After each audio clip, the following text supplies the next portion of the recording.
The following websites have been built with Thrive Architect by some of our customers, and I'm here to tear them apart and let you know what I think about them. Hi everyone, I'm Tony Lewis with Thrive Themes, and this is just your friendly reminder to both hit the like button and to subscribe to our YouTube channel. Quick note before we start the video, please do not post links in the YouTube comments to your websites, as YouTube is going to mark these as spam. Instead, if you want me to review one of your own websites, please follow the instructions down in the description box below. Right, let's jump into it. So the first website that we're going to be looking at comes from Catherine. And when she submitted her website, she also sent over the following message. I think Creative Law Center is up for the challenge. The site was built with Thrive Architect in 2018. It would be interesting to see what you think if it stands the test of time. Well, Catherine, we have to talk. There are some things that I like about your site, but right off the bat, upon landing on your homepage, this image that you're using in the hero section is kind of throwing me off. Just a few weeks ago, I was telling you guys how important the imagery is on your website, especially in the hero section.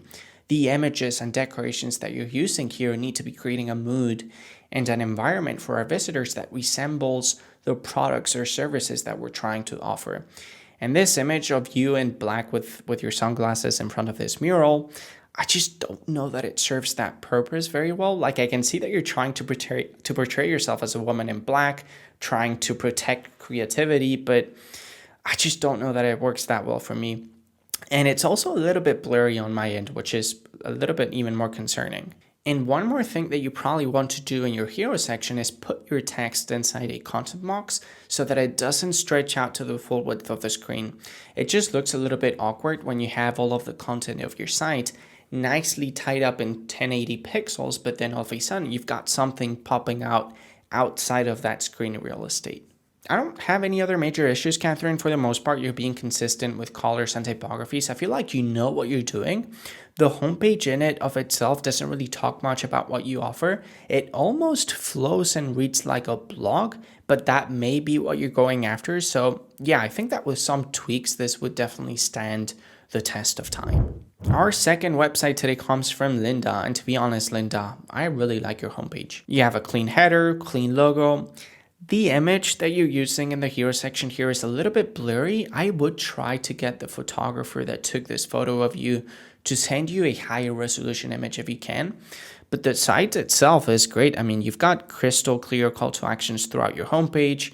You've got a testimonial section. You've got a section here with a step-by-step instructions on what you want people to do. This really works for me. There are only two small things that I would do to make this homepage a little bit stronger. The first one is to not overuse the cursive typeface that you're using in your headings. I feel like if you were to keep the main headings to a regular typeface and maybe use this cursive typeface, I think you're using dancing script to highlight keywords within your headings, it would make it a little bit easier for people to read. I just feel like it's a little bit too overwhelming right now. And then yeah, there's just this one thing that I was immediately able to catch, which is that the rounded borders for the call to action in your header are different from those of your buttons on the rest of your site. So I would just try to make those the same to be a little bit more consistent. But good job, Linda. Really good job. Our next website today comes from Robert. It's called Play and Sing. And this one is an interesting one because Robert, in my opinion, gets right what most people get wrong, and he's not doing the most amazing job at what people typically do well enough. So Robert here is doing a really good job in his hero section. He has a clean header, strong H1 text at the top that clearly tells visitors what they can learn from him, and a really cool video on call to action as well. This hero section really works for me. If I were designing this page though, Robert, I would have probably capitalized the about item in the navigation menu, but that's just a small thing that could very well be just me being a little bit picky. Now, if we scroll down past the hero section, we start to get a first taste of what Robert's biggest problem is.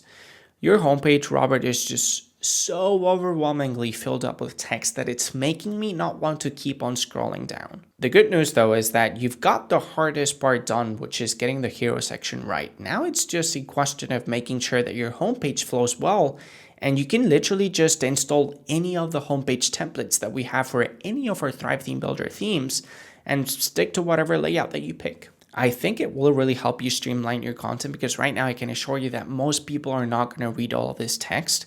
You need to try to convince people to convert with less words. And once you get that right, I would expect your conversions to climb up for sure. And our last website today comes from Araya. Now, his website is the perfect example of how you can take a Thrive Theme Builder template, change the copy, change the text, change the images, and have a fully functional website up and running in 20 minutes. I mean, check this out. The hero section is clean. It's making use of a background video that helps get visitors in the mood of what they can expect from Araya's business. If we scroll down, we're being presented with quite a few blocks that come with Shapeshift, the first companion theme for Thrive Theme Builder, and the only thing that Araya has had to do is change the text to adapt them to fit his own business. Araya, I like this. I mean, you're being consistent with buttons, typefaces, everything is very easy to read. Your homepage flows well. I mean, good job, man. And that's it for the second edition of rating and boosting our customers' websites. If you have a website that you want me to review for our next edition, the instructions to get that submitted to me are down in the description box below. It's been a real pleasure, and I'll see you guys soon. Thanks for watching. Bye.